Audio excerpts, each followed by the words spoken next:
తాకట్లో ఉన్న మీ బంగారాన్ని విడిపించి ఆ రోజు ఆన్లైన్ రేటుకి కొంటాం. Sharma gold company.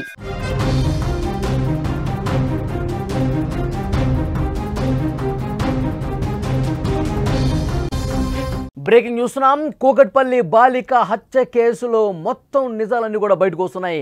బ్యాట్ చోరీ కోసం వెళ్లి హత్య చేసినట్టుగా చెప్తా ఉన్నారు. సహస్ర తమ్ముడి వద్ద ఎంఆర్ఎఫ్ బ్యాట్ ఉంది. ఆ బ్యాట్ మీద అతడు కన్ను వేశాడు. ఇంట్లో ఎవరూ లేని సమయంలో కాజేయాలని ఆలోచన చేశాడు. 18న చోరీకి వెళ్ళాడు. బాలుడిని గుర్తించి సహస్ర పట్టుకుంది. ఎవరికైనా చెబుతాననే భయంతో హత్య చేసినట్టుగా తెలుస్తోంది. తర్వాత హుండీ పిడతలో ఉన్న 80,000 రూపాయలతో ఉడాయించాడు. ఏం చేయాలన్నది ముందే పేపర్ మీద ఒక ప్లాన్ ప్రకారం రాసుకున్నాడు. గ్యాస్ లీక్ చేసి ప్రమాదంగా చిత్రీకరించాలని బాలుడు పేపర్ మీద రాసుకున్నటువంటి దృశ్యం కూడా మీరు స్క్రీన్ మీద చూస్తున్నారు. కూకట్పల్లి సహస్ర హత్య కేసులో కొత్త విషయాలు వెలుగులోకి వస్తున్నాయి. బాలుడు డబ్బు కోసం రాలేదని చెప్తున్నారు. క్రికెట్ బ్యాట్ కోసమే వచ్చి హత్య చేసినట్టుగా చెప్తున్నారు. బాలిక సహస్ర సోదరుడు చదువుతున్న స్కూల్లోనే ఆ నిందితుడు చదువుతున్నాడు. అతడి దగ్గర ఉన్న విలువైన ఎంఆర్ఎఫ్ బ్యాట్పై కన్నేశాడు. ఇంట్లో ఎవరూ లేని సమయం చూసి దాన్ని చోరీ చేయాలని భావించాడు. ఈ క్రమంలోనే ఆగస్టు 18వ తేదీన తన బిల్డింగ్ పక్క ఇంట్లో ఉంటున్న సహస్ర ఇంటికి వెళ్ళాడు. అయితే సహస్రకు స్కూలు సెలవు కావడంతో ఇంట్లోనే ఉంది. అతన్ని చూసింది సహస్ర. వెంటనే కేకలు వేసింది.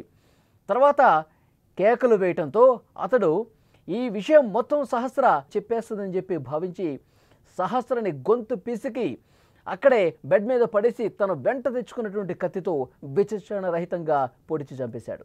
తర్వాత హుండీలో ఉన్నటువంటి 80,000 రూపాయలను కూడా తీసుకుని అక్కడి నుంచి వెళ్ళిపోయాడు. చోరీకి ముందే ప్లాన్ రాసుకున్నాడు. కాగితంపై డబ్బు దొంగలించి తర్వాత గ్యాస్ లీక్ చేసి ప్రమాదంగా చిత్రీకరించాలని రాసుకున్నాడు. కారణం ఏదైనా సరే సహస్ర స్కూల్కి వెళ్లకుండా ఉండటంతో ఆమె ప్రాణం పోయింది. అన్యాయంగా హత్యకు గురైనటువంటి పరిస్థితి ఉంది. ఆ నిందితుడు ఇప్పుడు ఎవరైతే బాలుని పోలీసులు అరెస్ట్ చేశారో అదుపులోకి తీసుకుని మొత్తం కూడా విచారిస్తుంటే కళ్ళు బైర్లు గమ్మే వాస్తవాలు బయటకు వస్తున్నాయి. ఒక ప్లాన్ ప్రకారం ఏ విధంగా లోపలికి వెళ్ళాడు. పక్కింట్లో ఉంటాడు. పైన టెర్రస్ మీద నుంచి గోడ దూకాడు. ఇటువైపు నుంచి అటువైపు దూకాడు. లోపలికి వెళ్ళాడు. సహస్ర లేదనుకున్నాడు. మొదటగా తలుపులు దగ్గరికి వేస్తున్నాయి. ఇంటి లోపలికి చూశాడు. ఎవరు లేదని నిర్ధారించుకొని లోపలికి వెళ్ళిపోయాడు. లోపలికి వెళ్ళి బ్యాట్ తీసుకొని వస్తుండగా సహస్ర చూసి వెంటనే కేకలు వేసింది. కేకలు వేసిన తర్వాత ఇక చెప్పేస్తుంది, నా గురించి మొత్తం అందరికీ చెప్పేస్తుంది అని భయంతో తను ఆల్రెడీ ఒక కత్తిని వెంట తెచ్చుకున్నాడు. వెంట తెచ్చుకున్న కత్తితో గొంతు కోశాడు. ఇంకా చనిపోలేదు, ఒకవేళ బతికితే నా పరిస్థితి ఏంటి, మొత్తం మళ్ళీ చెప్పేస్తుందిగా నా ఉద్దేశంతో మళ్ళీ కడుపు మీద చెస్ట్ మీద బలంగా కత్తితో పొడిచి చంపేసిన పరిస్థితి ఉంది. అలా చంపిన తర్వాత వెంటనే అతడు పక్క ఫ్లాట్లోకి మళ్ళీ టెర్రస్ మీద నుంచి ఎలా అయితే వచ్చాడో అదే విధంగా పోయే ప్రయత్నం చేశాడు. అలా వెళ్తున్నప్పుడు అక్కడ అదే ఫ్లాట్లో ఏ బాలుడు ఎవరైతే ఏ ఫ్లాట్లో అయితే ఉంటాడో అదే ఫ్లాట్లో ఒక software engineer work from home చేస్తుంది. ఈ బాలుడిని గమనించింది. ఆ బిల్డింగ్ మీద ఎక్కటం, ఇటు దిగటం, తర్వాత చాలాసేపు అక్కడ నిలబడి చూడటం, ఇదంతా గమనించింది. తర్వాత ఈ హత్య విషయం బయటకు వచ్చిన తర్వాత అతను చిన్న బాలుడుగా ఉన్నాడు, ఏదో ఆడుకుంటూ ఉన్నాడు అని చెప్పేసి తను అనుకున్నది. కానీ ఇతడు హత్య చేసే ఈ విధంగా అక్కడ నిలబడ్డాడని చెప్పి ఆమెకి తెలియలేదు. 2 రోజుల తర్వాత ఈ ఇన్ఫర్మేషన్ ఇచ్చింది పోలీసులకి. మరి అతను నిజంగానే హత్య చేశాడా లేదా? చిన్నపిల్లాడు నిజంగా అంత దారుణంగా వెంట తెచ్చుకున్న కత్తితో అంత గొంతు కోసేసి చెస్ట్ మీద అట్లా పొడిచి 20 సార్లు పొడిచి ఆ పాపని చంపి ఉండళ్లే, ఇతను కాకపోయి ఉండొచ్చులే అని చెప్పి పోలీసులు కూడా ఫస్ట్ భావించారు. తర్వాత అతని గురించి ఎంక్వైరీ చేయటం మొదలు పెడితే తర్వాత ఈ బాలుడు ఉన్నాడు కదా, సహస్ర తమ్ముడు చదివే స్కూల్లో అక్కడ ఆ స్కూల్లోనే చదువుతున్నాడు. ముందు ఆ స్కూల్కి వెళ్ళారు, ఎంక్వైరీ చేశారు. మరి ఈ సాఫ్ట్వేర్ ఇంజిన్ చెప్పినటువంటి ఈ బాలుడు ఆ బాలుడా కాదని చెప్పి ఆమె కూడా క్లారిటీ లేదు. ఒక సన్నగా ఉన్నాడు, 10వ తరగతి, 14-15 సంవత్సరాల వయసు ఉంటుంది. అసలు మూతి మీద మీసాలు కూడా సరిగా లేదు. అంత చిన్న పిల్లాడు అక్కడ నిలబట్టం నేను చూశానని చెప్పి సాఫ్ట్వేర్ ఇంజనీర్ చెప్పింది. సరే స్కూల్కి వెళ్ళారు. స్కూల్కి వెళ్ళిన తర్వాత చాలామందిని ప్రశ్నించారు. పెద్దవాళ్ళను కూడా, అందులో స్కూల్ చదివే వాళ్ళను కూడా ప్రశ్నించారు. ఎక్కడ కూడా బయటపడలా. ఇంకా ఆ బాలుడు ఈ విషయం వెలుగులోకి వచ్చిన తర్వాత పోలీసుల ఎంక్వైరీ తెలిసింది ఏంటంటే, స్కూల్కి వెళ్ళినప్పుడు పోలీసులతో కూడా నేను విన్నాను, నేను పక్క ఫ్లాట్లోనే ఉంటాను, డాడీ అని చెప్పి అరుపులు కూడా వినిపించాయి అని ఆ బాలుడు చెప్పాడు. అంటే తన మీద అనుమానం రాకుండా ఉండేందుకు పోలీసులతో ఈ విధంగా ఒక ప్లాన్ ప్రకారం మాట్లాడినట్టుగా తెలుస్తోంది. తర్వాత ఇప్పుడు ఎంక్వైరీ చేస్తే అన్ని కోణాల్లో విచారిస్తే వాస్తవాలన్నీ కూడా బయటకు వస్తున్నాయి. ఇతను చంపిన తర్వాత ఆ కత్తి తీసుకుని డైరెక్ట్గా వాళ్ళ ఇంటికి వెళ్ళి ఆ కత్తిని కడిగి ఆ ఇంటి ఫ్రిడ్జ్ మీదే పెట్టాడు.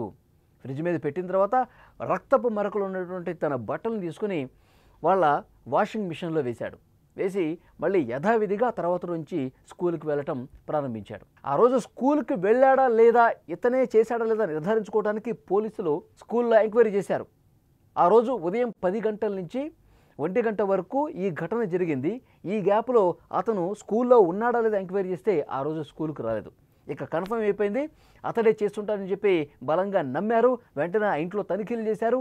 క్లియర్గా ఏ వస్తువు ఎక్కడుందో కూడా కనిపించింది. అక్కడ అటక మీద ఇతను, మనం ఒక పేపర్ చూస్తున్నాం కదా, ఒక ప్లాన్ ప్రకారం ఏదైతే రాసుకొని వచ్చాడో, ముందు ఇంటికి వెళ్ళాలి, తర్వాత లాక్ కట్ చేయాలి, డబ్బులు తీసుకోవాలి, ఎవరైనా అడ్డుస్తే కత్తితో పొడవాలి, ఇవన్నీ కూడా రాసుకున్నాడు కదా. ఆఖరికి మిషన్ డన్ అని కూడా రాసుకున్నాడు. సో ఇది మొత్తం ఆ ఇంట్లో దొరికింది. ఆ తర్వాత వాషింగ్ మిషన్లో అతను వేసినటువంటి బట్టలు, ఆ రక్తపు మరకలు, ఆ తర్వాత ఏం చేశాడో అన్నీ కూడా పోలీసులకు క్లారిటీ వచ్చింది. వెంటనే అదుపులోకి తీసుకుని పోలీసులు తమ స్టైల్లో విచారిస్తే మొత్తం ఒప్పేసుకున్నాడు. నేనే చేశాను అని చెప్పి ఒప్పుకున్న పరిస్థితుంది. ఎంత దారుణం చూడండి. 14 సంవత్సరాల బాలుడు 10వ తరగతి చదువుతున్నాడు. చంపాలి అన్నటువంటి థాట్ రావటం, కత్తి వెంట తీసుకుని రావటం, దొంగతనాలు చేయటం, సహస్ర కనిపిస్తే గొంతు మీద రపారపా కోసేయటం, చాలా దారుణమైనటువంటి విషయం. పోలీసులు నిజంగా అసలు ఈ విషయం కనిపెట్టేందుకు 5 రోజులు పట్టింది. నిజంగా ఎవరైనా బయట నుంచి వచ్చి చేస్తే వెంటనే పోలీసులు కనిపెట్టేస్తారు. ఎందుకంటే సీసీ ఫుటేజ్ ఉంటుంది, ఎవరు లోపలికి వెళ్తున్నారు, ఎవరు బయటకు వస్తున్నారు. ఈ బాలుడు పక్క ఇంట్లో ఉంటున్నాడు, పైన టెర్రస్ నుంచి సహస్ర ఫ్యామిలీ కూడా పెంట్ హౌస్ పైన ఉంటారు. కాబట్టి అతను దూకి రావటం, దూకి వచ్చిన తర్వాత ఆ ఇంట్లోకి వెళ్ళటం, ఇదంతా అతనికి చాలా ఈజీ అయిపోయింది. బిల్డింగ్స్ అన్నీ కూడా పక్క పక్కన ఆనుకుని ఉంటాయి కాబట్టి పక్క ఫ్లాట్లోకి దూకడం చాలా ఈజీ అయిపోయింది. ఆ ఫ్యామిలీ గురించి మొత్తం ఇన్ఫర్మేషన్ ఈ బాలుడికి తెలుసు. ఎందుకంటే వాళ్ళ తండ్రి మెకానిక్, వెళ్ళిపోతాడు ఉదయం 9:30-10 గంటలకల్లా. ఈమె కూడా డ్యూటీ చేస్తుంది. సహస్ర తల్లి ఒక ఆసుపత్రిలో ల్యాబ్ టెక్నీషియన్గా పనిచేస్తుంది, 10 గంటలకు వెళ్ళిపోతుంది. ఆ బాలుడు ఎవరైతే ఉన్నాడో సహస్ర తమ్ముడు వీళ్ళ స్కూలే. సో స్కూల్కి వెళ్ళడం కూడా చూశాడు. సహస్ర కూడా స్కూల్కి వెళ్తుంది కదా, రోజు స్కూల్కి వెళ్ళిపోయి ఉంటుంది అనుకున్నాడు. ఇంట్లో ఎవరు ఉండరు, పెంట్ హౌస్ ఓపెన్గా ఉంటుంది. సో లాక్ చేస్తున్న ఆ లాక్ని వెంట తెచ్చుకున్న కత్తితో కట్ చేసేయవచ్చు, లోపలికి వెళ్ళిపోవచ్చు. ఆ బ్యాటు కావచ్చు, లేకపోతే డబ్బులు కావచ్చు, ఏదో తీసుకొని వెళ్ళిపోదామని అనుకున్నాడు ఫస్ట్. తర్వాత అక్కడ వెళ్ళినప్పుడు బాలుడు తలుపులు వేస్తున్నాయి, లోపల సహస్ర ఉందనే విషయం ఇతను ముందు అనుకోలే. వెళ్ళిన తర్వాత తలుపులు మూసుండగా ఆ తలుపులు తెరిచి చూశాడు. సహస్ర లోపలికి ఉంది. ఇక్కడ ఓపెన్ చేయగానే సహస్ర కనిపించలేదు.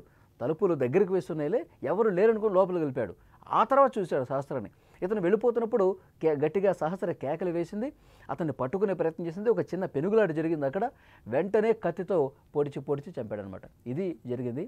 అంటే ఈ క్రైమ్ చేసినటువంటి, ఆ సహస్రని హత్య చేసినటువంటి బాలుడు క్రైమ్ స్టోరీస్ ఎక్కువ చూస్తూ ఉంటాడంట, ఓటీటీ సినిమాలు ఎక్కువ చూస్తాడంట.